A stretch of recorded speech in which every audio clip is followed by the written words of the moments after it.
¿Cómo se le da vida a un negocio como este? O sea, ¿cómo vas de la idea a donde estamos hoy?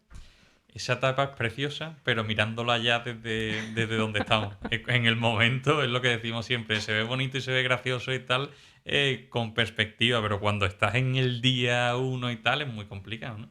Nosotros dimos un salto que no creemos que sea lo normal. Nosotros dejamos buenos trabajos directamente, incluso sin haber lanzado nada.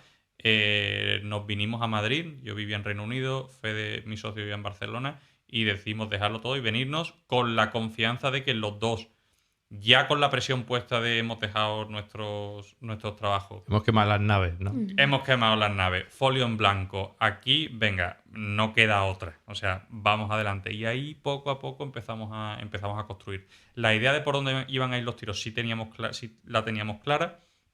No teníamos claro que íbamos a empezar por libros, ni cómo lo íbamos a hacer, ¿no? Pero bueno, ahí lo que empezamos es en su casa, aquí en Madrid, pues con unos cuantos libros que teníamos cada uno. Yo tenía ciento y pico, el otro 80 o 100.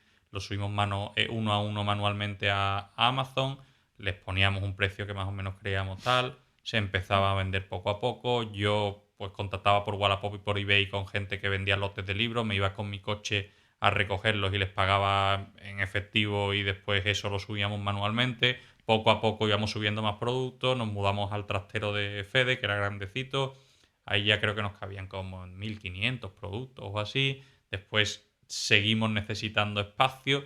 Como muy poco a poco, al principio solo por Amazon, después Amazon eBay, después Amazon eBay Casa del Libro, hasta unos 15 canales que tenemos ahora mismo y más de 700.000 referencias y 5 mudanzas. Entonces es como muy poco a poco,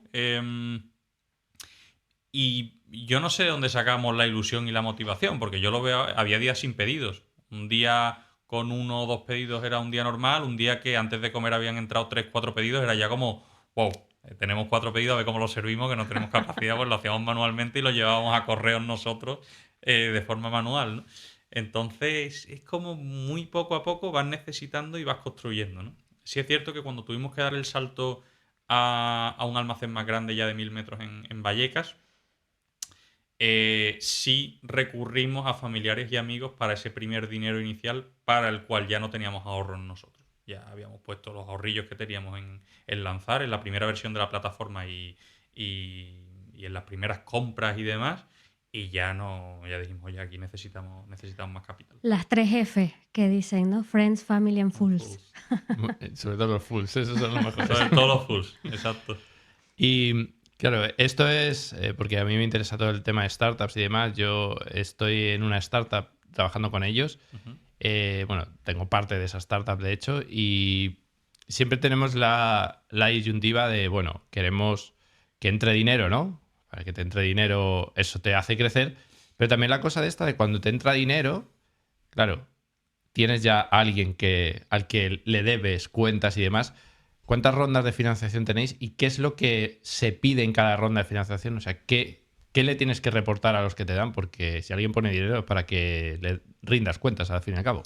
Sí, a ver, yo ahí diferenciaría mucho de los Friends and Family y el dinero inicial de particulares, amigos, tal, del inversor institucional.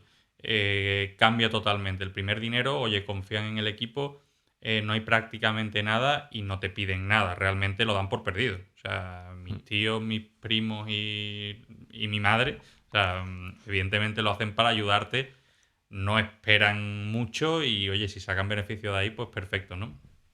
Eh, Cuando ya entra inversor profesional, ya sí es diferente. A nosotros, en nuestro caso, la primera ronda fue en agosto del 21. La empresa tenía 8 meses. Sí, entre 6 y 8 meses. Y después hemos ido haciendo más o menos una ronda al año. Eh, entonces, ese primer inversor, pues sí te piden primero que gestiones la compañía y que crees un consejo de administración, pases de administradores solidarios a un consejo de administración. Te piden que, bueno, primero firmas un pacto de socios en el que te comprometes, básicamente regulan la relación de los socios emprendedores con cosas básicas como, oye, pues no te entre el dinero y ahora te vayas y tal, sino un periodo de permanencia mínimo, oye, los salarios que los podamos regular y no entre el dinero y te pongas el sueldo que te dé la gana, que no te lleves la empresa a un paraíso fiscal. Cuestiones en esa etapa bastante básicas, ¿no? Sí, y poco a poco, pues ahí tienes que ir reportando mes a mes los resultados. En mi opinión, te ayuda, sobre todo en las primeras etapas, a profesionalizar bastante la compañía y a ordenar mucho la casa. Sí, porque, claro, tú empiezas, como dices tú, empiezo como todos los grandes, ¿no? En un trastero, en el garaje, Sí. Sí, totalmente. pero tú no tienes ni idea de luego esto, cómo se escala, porque he montado una empresa y, claro, al principio, como dices tú, tengo 4 libros, 4 pedidos, pues bueno, voy aquí, para allí, para abajo, pero cuando ya empiezas a tener cierto volumen, necesitas a alguien que sepa ya de eso, de cómo funciona una empresa, lo que dices tú, un consejo de administración, un pacto de socios, todo eso, cuando empiezas con tu amigo, con Federico, ¿no? Sí, Tú ahí ni pensarías en eso, ¿eh? Nosotros idea. queremos hacerlo esto, claro, luego te vienen ellos y como que te ponen orden, ¿no? Pero ese orden viene con contrapartidas de, sí, este es el orden, pero también tú tienes que dar lo que decía, ¿no? Informes mensuales, no sé qué. ¿Ellos te exigen a final de año un retorno para ellos o No. ellos se quedan?